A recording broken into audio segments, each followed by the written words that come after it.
السلام علیکم اورنگ آباد کی عوام، بسم اللہ الرحمن الرحیم۔ آج ہم لوگ مجلس کی طرف سے نارے گاؤں میں ہیں اور آج صدر مجلس بیرسٹر اسدالدین اویسی صاحب اور امتیاز علی صاحب کا خطاب نارے گاؤں میں ہوا، اور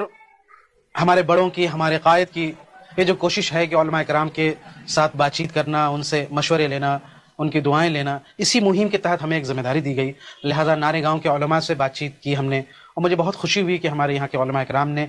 ایک آواز پر جو ہے مجلس کو، اس قیادت کو مضبوط کرنے کے لیے اپنا سمرتھن، اپنا سپورٹ دیا ہے، اور جو جہاں بھی کچھ اختلافی باتیں ہیں ان باتوں کے حوالے سے ہم صرف اتنا کہتے ہیں کہ ہمارے علماء کی گالیاں بھی ہمارے لیے دعا ہے، اور ہم اپنے علماء کے پیروں کے دھول ہیں۔ ہمارے علماء سے یہی ہماری درخواست ہے، درد مندانہ، کہ کوئی بدگمانی نہیں ہے، اپنی قیادت کو مضبوط کریں گے۔ آج جو قوم کے لیے جس طرح کے لوگوں کو صدر میں ہونا چاہیے، اگر ایسے لوگوں کو آج ہم نہیں سپورٹ کریں گے تو فائدہ اٹھانے والے یہی بھارتیہ جنتا پارٹی اور شیو سینا کے لوگ۔ آپ سوچئے کہ شیو سینا جیسے لوگ، وہ ایک دوسرے مخالف پارٹی والے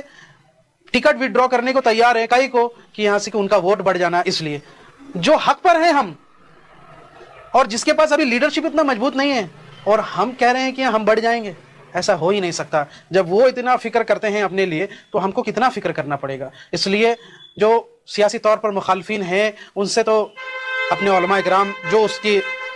اس میں یہاں سے اپیل کریں گے وہ ایک الگ بات ہے، لیکن میں اورنگ آباد کی عوام، ہمارے علماء کرام، ہمارے بزرگ، ہمارے بڑے، ان سب سے دردمندانہ گزارش ہے کہ اب وقت بہت کم ہے، ایک پلیٹ فارم پر آ جائیے، جیسے نارے گاؤں کے ہمارے علماء حضرات نے، اور بہت خوشی ہوتی ہے مجھے یہ کہتے ہوئے کہ ہمارے علماء نے بہت اچھا سپورٹ دیا، اور ان سب کا مشورہ ہے کہ ہمارے شہر اورنگ آباد کے بڑے علماء کرام جن کے سیاسی تجربہ بھی ہے، اپنی سمجھ بھی ہے، ان سب سے بھی ایک رابطہ قائم کر کے، ایک برج بنا کر کے، جو کچھ بھی ذہن و گمان میں اگر کوئی ایسی بھی بات رہی ہو تو دل کھول کے بات رکھا جائے، اور کوئی، میں جانتا ہوں کوئی اختلاف نہیں ہے، سب چاہتے ہیں کہ قیادت مضبوط ہو، لیکن کہیں بات ایک چھوٹی سی ہوتی ہے، اس کو گھومتے بات کہیں اور چلی جاتی ہے، جیسے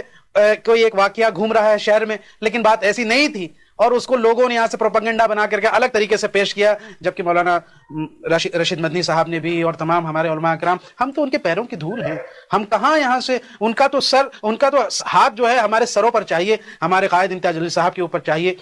کہ ہم اس اورنگ آباد شہر کے اندر جو ایک مضبوط سیاسی زمین بنانا چاہتے ہیں اس میں یہاں سے ہم کامیاب ہوں، اور جو یہ غیر منصوبہ بنا رہے ہیں، ہم کو کمزور کرنے کے لیے آپس میں لڑانا چاہتے ہیں، یہ ختم ہو جائے۔ اس لیے میں چاہتا ہوں کہ ہمارے علماء کا بہت اہم کردار ہوگا، جو کچھ بھی کسی سے کوئی غلطیاں ہوئیں میں تہہ دل سے اس کے لیے معافی مانگتا ہوں، اور کوئی ایسی بات نہیں ہے، انشاءاللہ ہم سب ساتھ رہیں گے تو یہاں سے ساتھ رہیں گے تو جیتیں گے اور کامیاب ہوں گے۔ آپ سب حضرات کا، مولانا غلام صاحب، مولانا حضرت